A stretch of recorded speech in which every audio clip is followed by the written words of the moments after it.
अरे उधर में देखो भोंगते रहते, भोंगने दो उनको। हर आप उधर मेरी तरफ भी ध्यान रखो आप सब है, क्योंकि मेरी तरफ ध्यान रखोगे ना तभी तो मैं चटनी बनाऊंगा सबकी। मेरा इधर मैं सब कर दूंगा, चिंता ही मत करो भाइयों। अब के ये तय है कि डेगाना के अंदर ऐसा उम्मीदवार आएगा जिसके बारे में आपने कल्पना भी नहीं की होगी, और जिसका सोचा भी नहीं होगा, और वो आएगा, आते ही कांग्रेस थड़ चली जाएगी।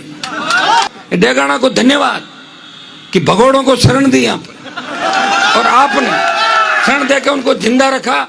बदले में आपको क्या मिला?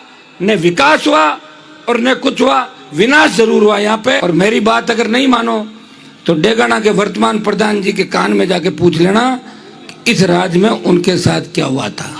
पता है जो सड़क पर लड़ता है, आपके 90 से लेकर अभी तक का मैं बता दूं इतिहास, 10 और 33 साल के अंदर कांग्रेस की जो विधायक रहे लंबे समय तक, 5 बार भी विधानसभा के अंदर इलाके के लिए नहीं बोले, 5 बार भी नहीं बोले विधानसभा के अंदर। बीजेपी वाले सत्ता के अंदर थे, एक बार विपक्ष में थे, कोई भूमिका ज्यादा उनकी भी अच्छी नहीं थी। लेकिन दुर्भाग्य, एक छिउतर का विधायक था, वो लोकसभा के अंदर दिल्ली गया और वो लोकसभा में बोला ही नहीं, वो देश के 10 सांसदों के अंदर मजबूती के साथ अपनी उपस्थिति दर्ज कराई कि देश के टॉप 10 के अंदर किसान की कोई बात करता है, वो नागौर का सांसद है, वो वीर तेजाजी महाराज का भक्त है। भाइयों अब के ये तय है कि डेगाना के अंदर ऐसा उम्मीदवार आएगा जिसके बारे में आपने कल्पना भी नहीं की होगी,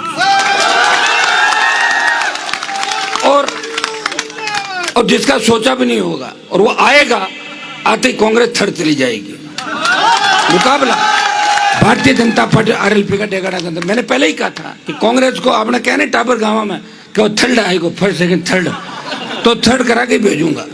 और जो बात खींचर की कर रहे हैं ना, तो वहां तो जमानत जब तैयार है भेज दो किसी को, तो जमानत ही नहीं बचा पा रही पार्टी। एक बार नहीं भाई, 8, 13, 14 लोकसभा निर्दलीय, 18, 19 फिर उपचुनाव। आ जाओ ना, कौन मना कर रहा है?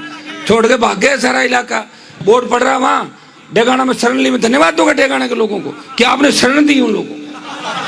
पहले के जमाने के अंदर कहते थे कि जो शरण देता है वो बड़ा होता है। डेगाना को धन्यवाद कि भगोड़ों को शरण दी यहाँ पर, और आपने शरण देकर उनको जिंदा रखा। बदले में आपको क्या मिला? न विकास हुआ और न कुछ हुआ, विनाश जरूर हुआ यहाँ पे।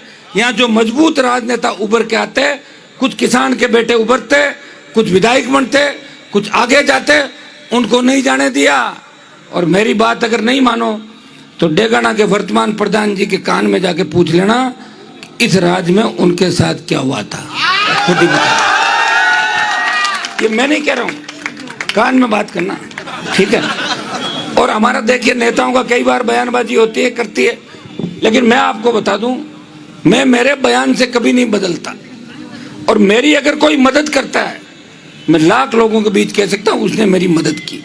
मैं जिनकी मदद करता हूं वो लोग समय समय पर जब बदलते हैं, जिसको जिताने की बात करते हैं, लोकसभा चुनाव उसको हराने के लिए रात को मेरे से मीटिंगें करते हैं कि कैसे हारे हैं, और अब एकदम चिंता आ गई, अब जागृति आ गई, पता नहीं कौन सा सपना आ गया। ऐसी बातों में कुछ नहीं पड़ा। अब लोग होशियार है, बदलाव चाहते हैं, और ये बदलाव तय है। और अभी तो मेरे को तो ये लगता है कि ये भी तय नहीं है, कहीं ऐसा नहीं कि जो कांग्रेस की टिकट मांग रहे हैं वो बीजेपी से ले ले, और जो बीजेपी मांग रहा है कांग्रेस से ले ले। कोई भरोसा नहीं डेगाना संशय में रहता हमेशा, पता नहीं क्या हो जाए डेगाना के अंदर। फिर भी जो भी होगा ठीक होगा, हमें लड़ना है, प्रयास करना है।